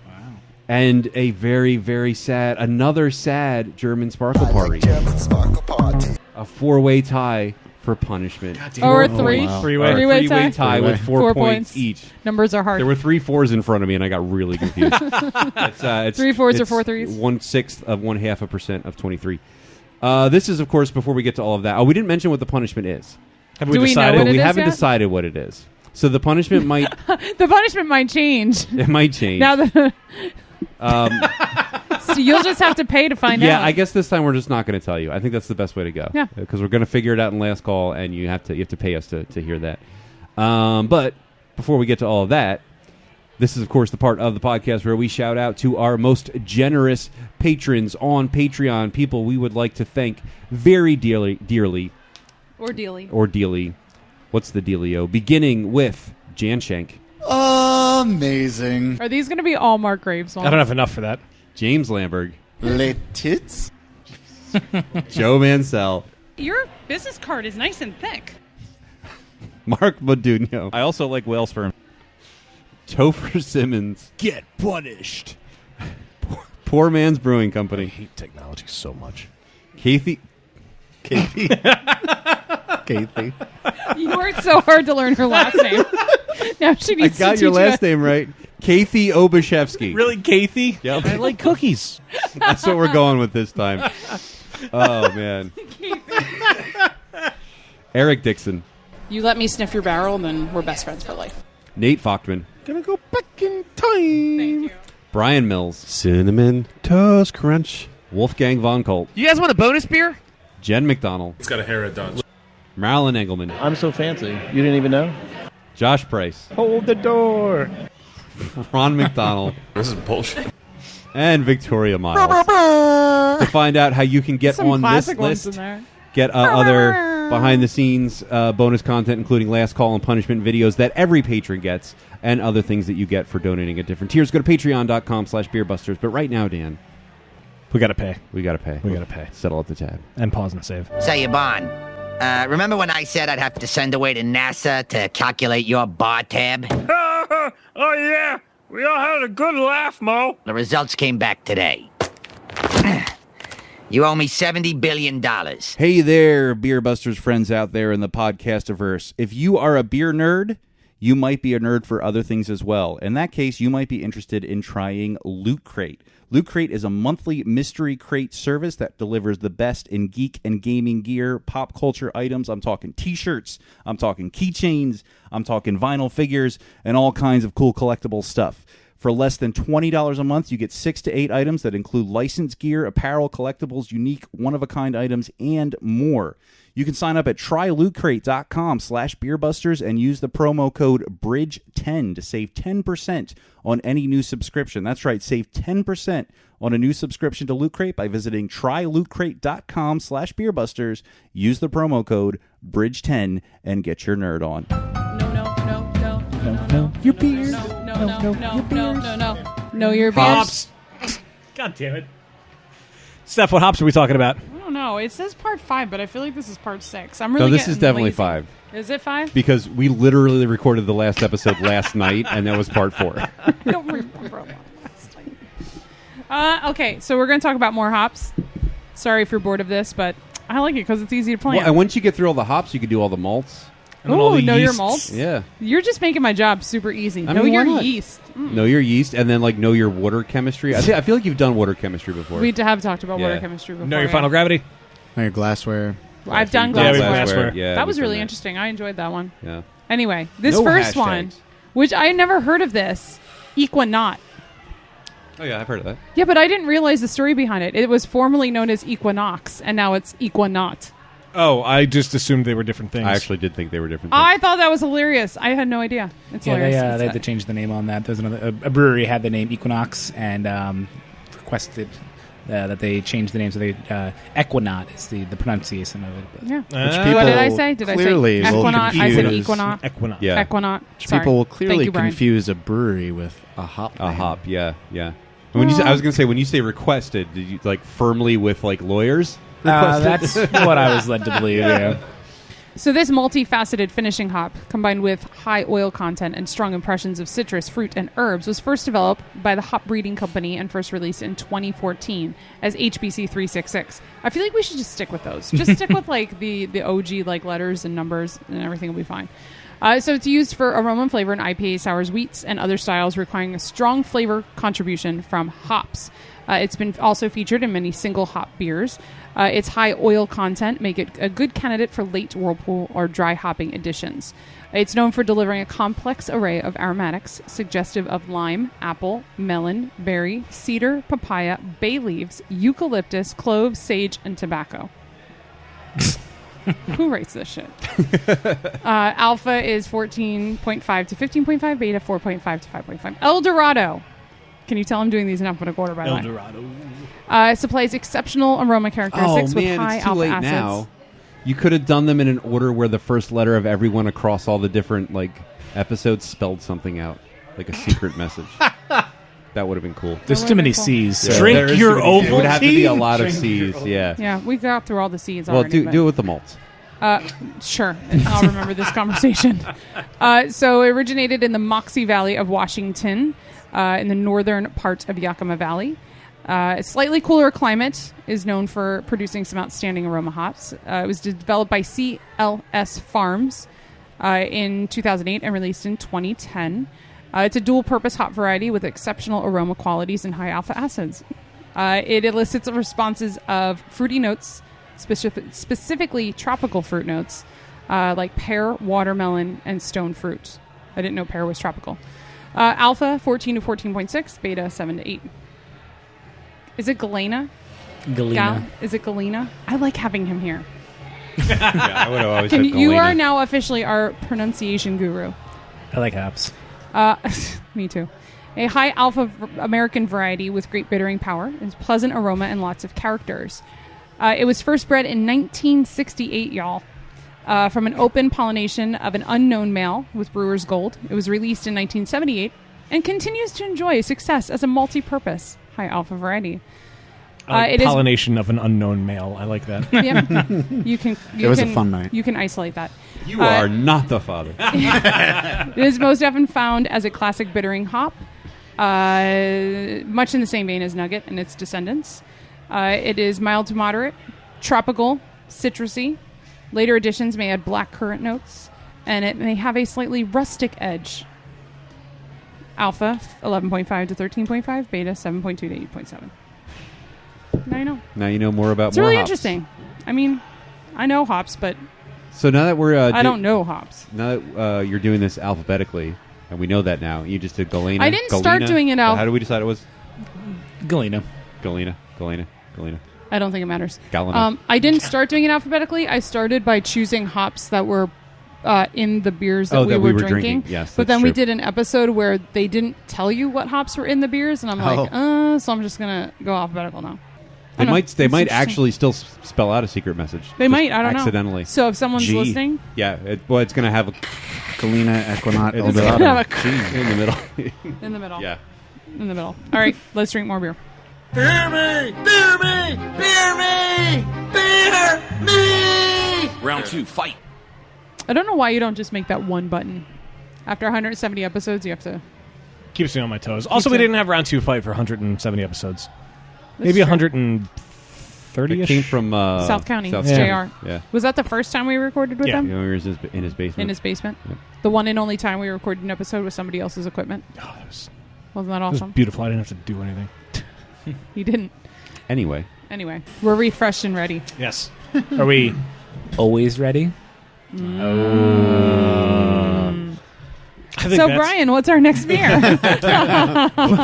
Well, you guys ready for some always ready? This is the dad joke of the brewery. It's any step of process, whether we're brewing, dry hopping, taking quality control samples before packaging. It's always like, oh, here's a taste, always ready. And it's like, but is it ready?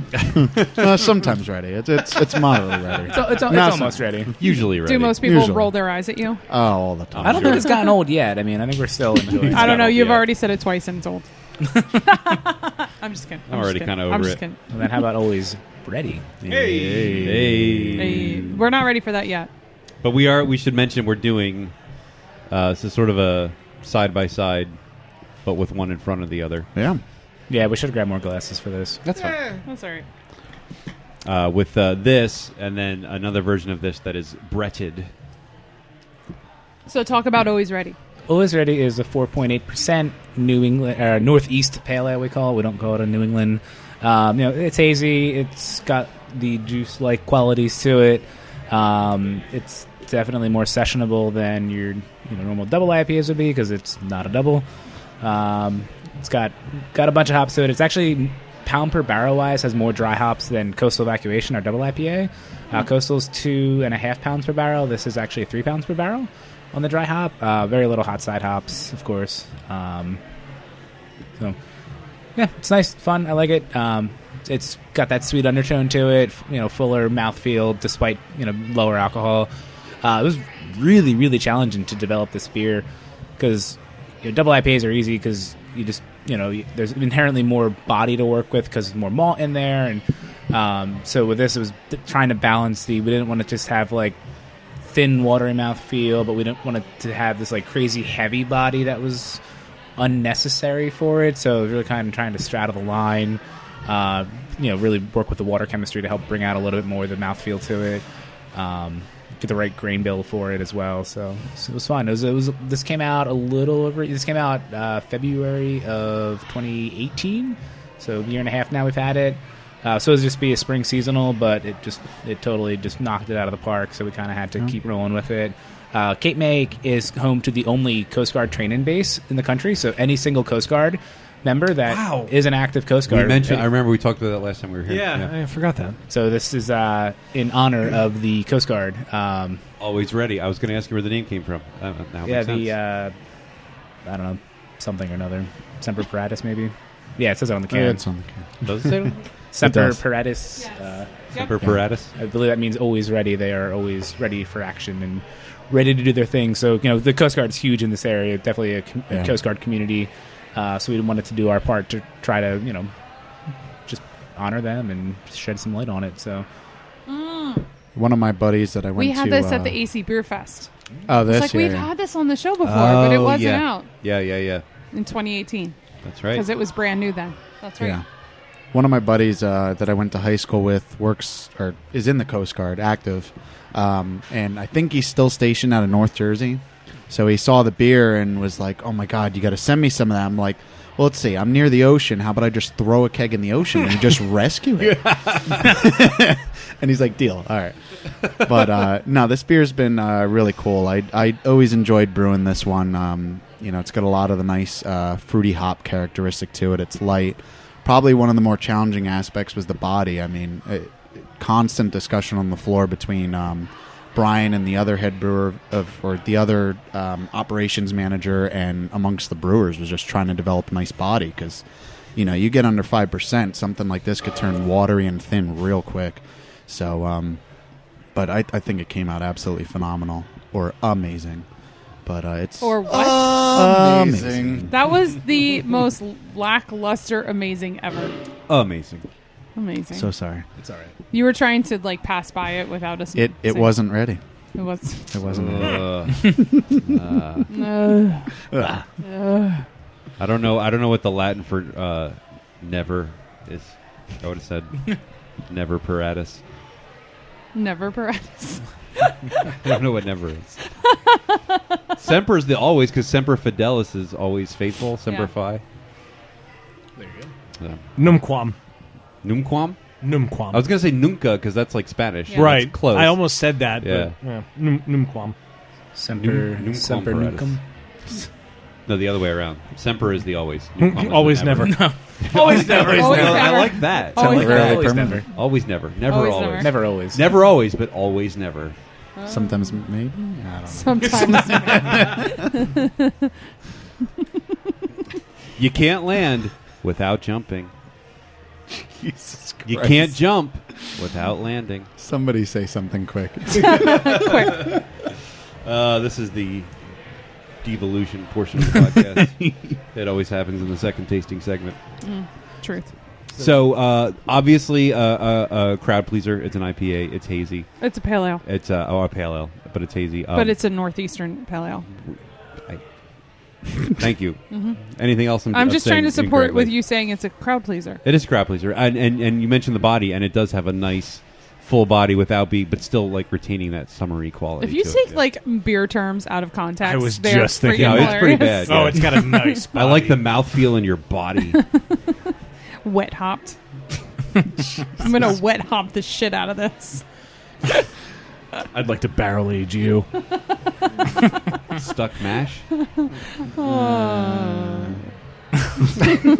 Yeast. Really. So let's talk about Yeast, baby. always Brett's Bretti.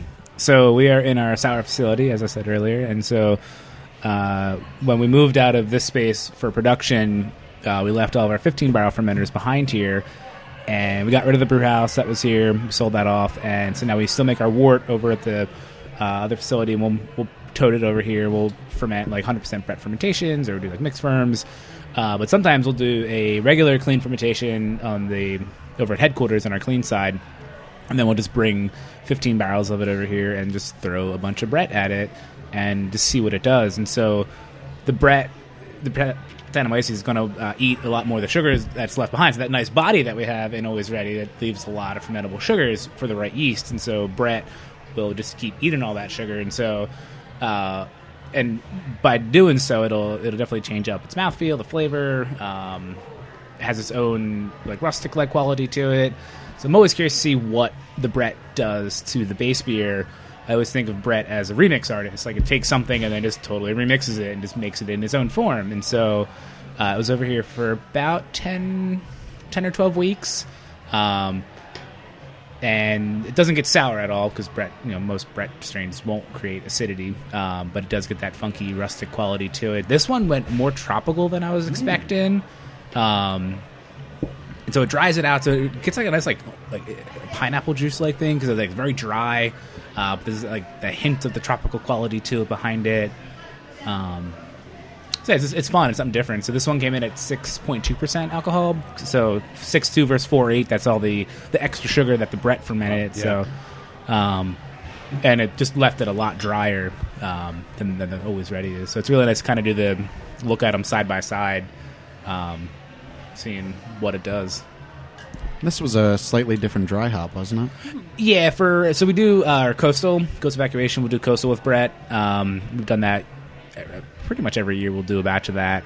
And I started doing with that where I'll change up the dry hops to accentuate or pair better off of the finished product of that. Instead of, I'm not going to stick to just, it's coastal, so it's got to stay with coastal dry hops. So I took the same approach with this one too. So Always Ready has 5 different hops, actually. So the predominant ones are Denali, Mosaic, Equinaut, or Equinox, if you're old school. And then Zithos, and what the hell's the other one? Calypso. So it's got 5 different hops in there. And so this one, for the Always Ready, I really wanted to kind of push that. Like, there's like that pine-like undertone to it that I was getting, a little pineapple-y too. So I really wanted to kind of push that. So this one is Simcoe, Mosaic, and Citra. So more buzzworthy hops for you there. I really, really like this. Yeah. This is nice, yeah. It's not as in your face with the Brett as I like. Whenever anybody says Brett in a beer, I just kind of figure like, all right, I got to prepare myself. It's subtle and nuanced. I like it. Yeah. Yeah, it's not that like super leathery, earthy, rustic, fungus bomb. Yeah, yeah. And I didn't really know what was going to come out of it. That's the beauty of any of these Brett or mixed fermentation beers. Like, you kind of just don't know. Yeah. Like, you're kind of out of your control. So it's fun. I love it. It's definitely more artisanal, more artistic, more just unknown. But you can also get like aging beers like this. Like, you get like a point where it tastes like absolute vomit, and then like in 2 weeks it tastes like divine. We've had many beers that we'll try a barrel sample, and it's like, I don't really like where this is going. We should maybe dump it, and then not get around to it, or we'll dump it, a month or whatever, because this is part of our tasting room, so I have limited access to bringing a forklift in and moving barrels around. Can't really do that while we're open. I don't want to run a small child over. But why not? Depends on the child. Yeah, it's gonna be a little crying little guy. I don't know. Your kid, have a soda. Well, if nothing else, it would ruin your career prospects. Yeah, that kid just became the owner of Cape Brewery. So. So yeah, we don't do any work over here with the forklift while we're open, obviously. So, right. So anyway, we'll have a barrel, and I'm like, we gotta dump it. It's not gonna be so good. I might forget about it, or whatever. Checking in on it a few weeks later, a month later, it's like, holy shit, that turned the corner. Like, it's completely different beer now. Yeah. So it's pretty wild stuff. Pun intended. Hey! I approve. Brett's always been a fun animal. I mean, we had a beer at Manayunk that was just like a Brett Golden Ale, and we did it constantly for Local 44 in Philadelphia. That was always one of my favorite things, was to just like week after week, month after month, go, and they always had it on tap and just taste how it changed. Yeah. Because it would continue to ferment sugars. It would continue to change, and it would go through like, this tastes a little weird. And then the next week it's like, oh my God, this is amazing. Like it's just constantly evolving and expressing itself, even in the keg or bottle or whatever. So, you don't want to miss the sweet spot. There's always the sweet spot with those beers. Yeah. Yeah. I want to experience that. So you guys have a pretty big celebration coming up, which I think we alluded to a little bit earlier, Sort but of. we didn't really talk too much about it. Big anniversary. Yeah.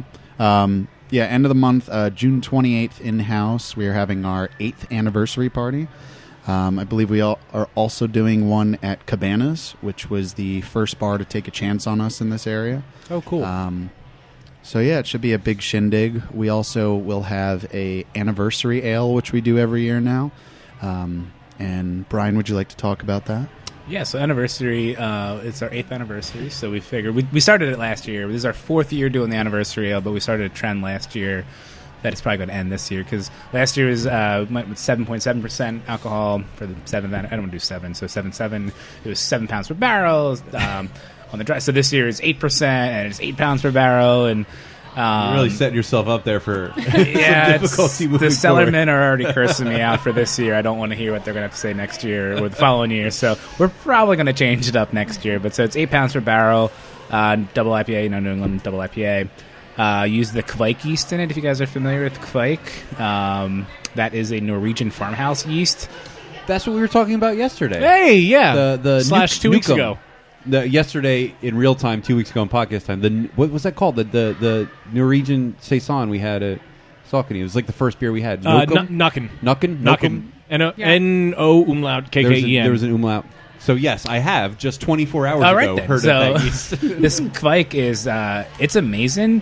It ferments at 98 degrees, which is a good 30 degrees warmer than we would do our other beers at. Usually it ferments out in 48 hours, which is a good week before our other beers. It's very clean. You get tons of ester profiles off of it, and it's just a really unique yeast. You get tons of uniqueness off of it, and we did a beer back in the winter with it, and loved how it came out. It was absolutely very unique, completely different than anything else we were doing at the time. And I just wanted to do it again. So we're doing anniversary ale this year, 8% with the Kvike yeast, and it's dry hopped 8 pounds per barrel with Nelson Sullivan, Cashmere, Simcoe, and Citra. So cool. It's some fun buzz hops on that. Fun buzzy yeast. Buzzy yeast. Buzzy. So yeah, anniversary ale that comes out. That'll come out. That'll go out wholesale the day before the anniversary party, and then we'll have it here on tap at the anniversary party. We're planning a few can drops. Spoiler alert from the past, or maybe future, depending on when you're listening to this. That tan limes that we tried earlier will be dropping there at that anniversary party. Nice. If labels come in on time, because as you can see, it's a silver can right now. Unlabeled currently. Mark can just do Sharpie and write on it. Sharpie, Yep, there you go. See, I wasn't sure if it was like a sneak preview or if it was the last of the remaining batch of it, since it was just a plain silver can. Sneak preview, but I also failed. You also do what was it? Collusion did with the.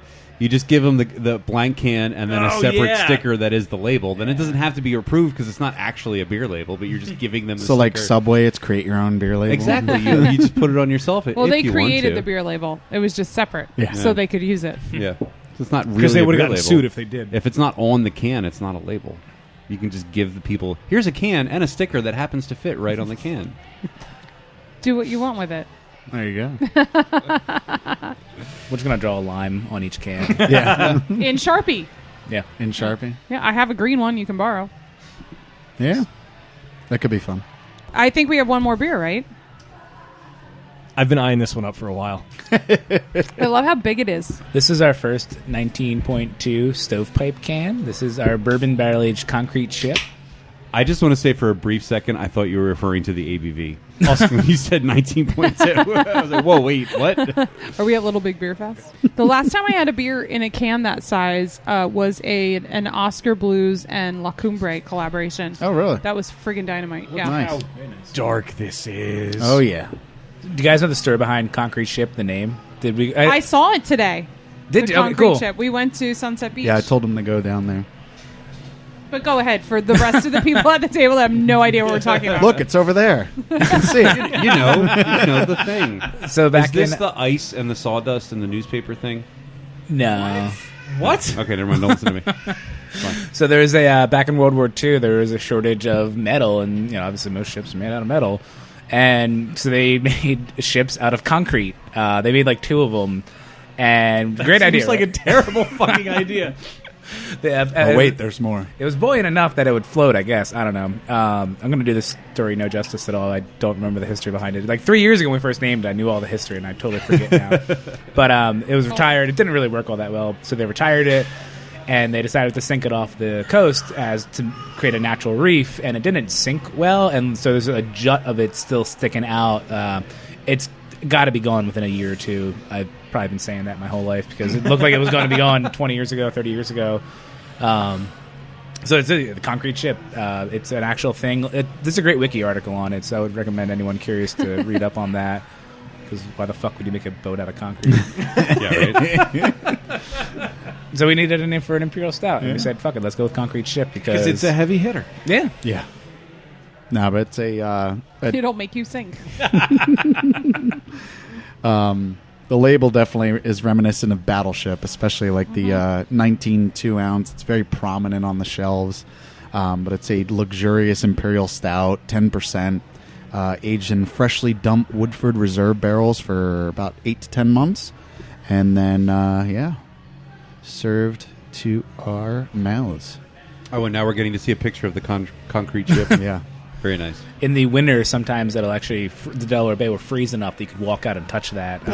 2 or 3 years ago, it was that cold, and a couple guys from production walked out to go touch the Concrete Ship, and I'm like, you guys are nuts. Like, that's that's pretty scary. And it's not like right offshore. I was going to It's say, a good distance. Right judging from that offshore. picture, it's pretty far out there. Yeah, it's a good 100 yards. That would drive me out, crazy. 100 yards or so. Yeah. That's how far it is. Yeah, that's far enough to be scary. Good God. You'll just sit here and drink the beer named after it. Yeah. Yeah. Leave that to the crazy people. I'd walk out there if it was frozen. That'd be cool. All right. Wait, it's the ocean. Well, it's a bay, but it's like It's wait, the bay enough that it will freeze. So It's the bay enough. There was still water moving around Is it. that literally what you just said? It's the bay enough. well, yeah, like So the that it bay will where the freeze. ocean It's meets. the bay enough. It's enough of a bay. I know, but I like It's the way bay you enough. said it better. These You are know, all like that pictures of my day. that ancient epic poem, Bay Enough. Jesus Christ. I love literally everything about this beer. This is really nice. This is right up my alley. Yeah. It is amazing. You It aged really it in is. my favorite whiskey. It's my favorite percentage of alcohol. double digits. High octane. Yeah, more than 10. I've had this before. Have you? It was a previous iteration of the beer. I had it Wow. here. Yes. Yeah. The barrel aged version or Non-barrel Oh, yeah. aged. It probably Wait, can was I just check the in the straight barrel aged concrete Yeah, ship. there's a bourbon barrel aged Concrete Ship on the Untapped. Gotta check in the right one. I like that it's not super hot. It's got a nice chocolatiness to it, but not super sweet. Still like roasty and a little smoky. Oh yeah. Yeah, the base beer, we really took a lot of time and effort to make it nice layered. It has 8 different base malts in it, so we really wanted to kind of layer that malt profile in the background of it. It's got enough bitterness, so it doesn't seem sweet at all. It's probably like 70-some IBUs or whatever, so it's not like, oh my god, this is bitter. It's in balance, it's in harmony, so we really wanted to make a nice, rich, chocolatey, roasty, coffee-like, good Imperial Stout, and then put it into the barrels. We don't want to just mix. Rather than taking like a stout that's like kind of lackluster, and like let's throw it in a barrel, it'll make it better. Like it's already a good beer. And Yeah, that was the MO with this one. So Did we say it? Did I miss it? How long was this in the barrel? 8 months, you said? 8 to 10 months. 8 to 10 I months. did miss Yeah. it. No. Apologies. They can't tell you an exact time frame, or they would have to kill you. Listen, I'm open to it. Give me a number. What I like about this is like, unlike a gimmicky pastry stout, this actually kind of tastes a little bit like a really fine like chocolate truffle. Yeah, but but not like a gimmicky like cinnamon bun stout kind of way. Like, no offense to anyone who makes those kinds of beer. Sure, we're gonna put the cinnamon bun stout away then that we just poured out. Hey, it could be good, but those kind of beers are only good for like 2 sips, and it's like okay. So that kind of actually blends into another question. Then, do you do like firkins and special stuff with this? Have you done anything with this beer in particular? We did I think we probably did a firkin or two of it. Most of it went to cans. We did 700 cases of. They're 12 cans. I mean, it's 19.2, so it's 12 cans in a case. So 700 cases of that. So it was good volume. Then we kegged off some just for the tasting room. So it did go out wholesale. I don't know if it found its way into the Philly market, but I know that it's wholesale in New Jersey. It came out in May because that's a great time of year to come out with a bourbon barrel aged I'll drink imperial it. stout. Just a beach sipper. Yeah, yeah, right. I still want to see somebody shotgun one of these cans. No. Wayne, you want to drive home? That's No. That's the kind of thing we need to do for a punishment. You've got the keys. You're driving home. Yeah. Okay. I don't know. I might do that. So I just realized something. The day this episode releases will be the 8th anniversary celebration. Oh, really? Yeah, I was just doing that's math in my head. Serendipitous. So happy anniversary. Cool. You Come on also down have here. another cool event I saw on the socials, a Beach to Brewery 10K in September. September 21st, yeah. Oh, 20th or 21st? 21st. 20th, 21st. Saturday the 20th, 21st. That Saturday in September. Yep, that Either Saturday the 20th or in September. 21st, yeah. Yeah. That's also the same day as the City to Shore bike ride, too. Hey! So, Wow. so we've got 2 charity events You can going get on a lot that of day. exercise that day. I don't think you can do both of them. 21st is Saturday. Well, 20th is Friday. yeah, I also wrote July 28th as the anniversary thing, so it would not surprise me if I had 2 typos on If that. you're What does it listening mean? to this, you already missed it. But if you want to find out the real dates of things, facebook.com/Cape May Brew Co. They're at Cape May Brew Co. on the Twitter and Instagram. And you guys have a really awesome newsletter also. Alicia? Yeah. Alicia? Yeah. She does your... Galena. She does your newsletter. It's a lot of fun and very informative. So sign up for their newsletter as well. Also, we're going to revamp our newsletter soon. So if you're still, if you maybe unsubscribe to us because you're like, I don't need this shit in my life, consider resubscribing because we're making some changes. Once we changes. turn and face the newsletter. Once we actually officially launch a revamped newsletter, we'll come up with some sort of like URL shortener thing, and we can say it on the podcast and be like, go to insert Blah, it blah, here. blah, blah, blah, blah. Yeah, /BB newsletter. You or act like that's whatever. going to be done in time for me to edit it. Into No, this I'm just episode. saying that. No, I'm just saying. If No, you, isn't there a link already on our website? there is, but it'd be easy to just say on the podcast. Go to bit.ly/BB newsletter, and right there's the sign up form, which we can sounds totally like we do. have a URL. There you go. There's But the that's URL. not going to probably be the case once this episode comes out. I'm just saying, pay attention, and we'll have a way for you Yes. to Pay attention. check it out. I don't know. We'll put it on the Sit up socials, straight. too. Listen, are you? Is it ready? Are you writing this down? Are you writing Hey, this down? always nope, ready. I'm on summer vacation, so Never ready. nope. In addition to where you can find Cape May online, don't forget Twitter and Instagram for us are Beer Busters. Facebook, we are Beer Busters Podcast. There's also beerbusterspodcast.com and Patreon. Get yourself on that patron list so you can find out what the punishment's going to be in this episode. Yeah, it's going to be interesting either way. We still have yet to decide. But hey, it's going to be fun regardless. Support us on Patreon if you can't afford it. Rate and review us on your podcast app of choice. Exactly. Rate and review all the podcasts you listen to. They will very much appreciate it, and it will validate everything we do and make us feel like we're not wasting our time. I don't feel like I'm wasting my time. Yeah. I'm wasting my liver, but not my time. Fair. Yes. Livers can regenerate themselves. Exactly. That's True. why they're great. They're Time, the- however, they- cannot. Livers are the Wolverines of the body. Like the like X-Men, because he can regenerate. Getting very philosophical? No. Question mark? No. Nerdy. Nerdy and dumb. Nerdy. Let's call it for what it is. Yeah. Nerdy. Oh, gentlemen, thank you for having us out here. This has been great. Thanks for having us. Oh, of course. Everything is always a home run out of Cape May, and this concrete ship. This one speaks to me. The rest of them are great. This is what I want to cuddle with at night. The rest is shit. No, Everything else is terrible. This is actually good. This is what I want to cuddle with at You night. should slushy-ize this. Ooh. That would be awesome. Yeah. No, this beer. No, this There's beer some is too good. It does- vanilla and brownies and peanut butter in it. Yeah. Just Dan's like, yes. Where can I get this? All the things. It's everything I didn't know I well, wanted they out have of life. some sort of milk cake or something over the taco place. Trace leche. Yeah, but they don't call it that. I noticed that Uno leche. because I was like, why don't they just call it tres leches? Anyway, maybe it's cuatro like leches. 2.5 or something. leches. Dos puntos cinco Down at the Cinco Hombres. leches. Jesus Christ. Can we point out Rich is not back yet? I know. It's at the museum, probably. That's true. Maybe. He's doing something he wants to do. He's got to instead of try the humoring shandy us. or the The slushy shandy. or just the shandy. We Or should the- get him a They would slushy both. shandy. They would both like that. Yeah, they would. Well, unfortunately, this does bring us to the end of another episode of Beer Busters. If you haven't found your way to Cape May yet, Then you're an specifically Cape May asshole. Brewing, well, I wasn't going to say that, but you have clearly fucked up if you have not been here. Get here. Even if you don't get here, get the beer. It's around. If You you're can in, fly right in. The airport's right here. we fly in on your own personal jet and then have your butler fly you back. Yeah. Or a Oprah. helicopter. Or Oprah. Yeah, have Oprah her grab you a fly six back. pack. Yeah. Well, I am Dan Baker. I am joined by my co-host and brewologist Steph Hefner. and the demented and fermented Wayne Baker. And Rich just walked through. Remember, no squids were harmed in the making of this episode. Yes, they were. We'll see you next time.